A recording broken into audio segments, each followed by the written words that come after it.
Operation Sindoor కు సంబంధించి మరో వీడియోను విడుదల చేసింది సైన్యం. పాక్లోని ఉగ్ర స్థావరాలపై ఎంత ఖచ్చితత్వంతో దాడి చేసిందన్న వివరాలు ఇందులో పంచుకుంది.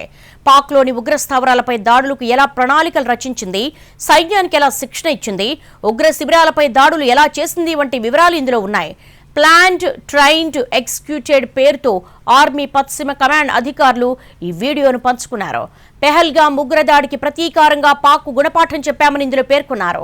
పెహల్గాం ఉగ్రదాడి తర్వాత ఆపరేషన్ సింధూర్ పేరుతో పాక్లోని ఉగ్ర స్థావరాలపై భారత్ మే 7న దాడులు చేసింది. పీఓకేతో పాటు పాక్లోని చొరబడి ఉగ్ర శిబిరాలను ధ్వంసం చేసింది. 100 మందికి పైగా ఉగ్రవాదులు ఇందులో చనిపోయారు. ఈ వీడియోతో పాటు తమ సైనికాధికారులు జవాన్లలో ఎలాంటి స్ఫూర్తి నింపుతున్నారు అన్న దానిపై మరో వీడియోను కూడా పంచుకుంది వెస్టర్న్ కమాండ్. ఆపరేషన్ సింధూర్ కు సంబంధించి మరో వీడియోను విడుదల చేసింది సైన్యం.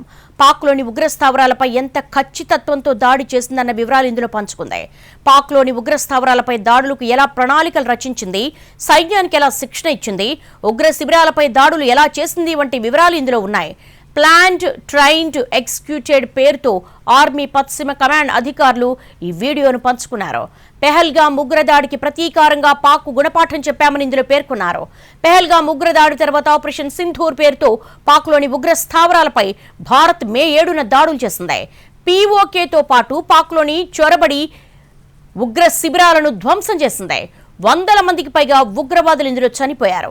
ఈ వీడియోతో పాటు తమ సైనికాధికారులు జవాన్లలో ఎలాంటి స్ఫూర్తి నింపుతున్నారు అన్న దానిపై మరో వీడియోను కూడా పంచుకుంది వెస్టర్న్ కమాండ్.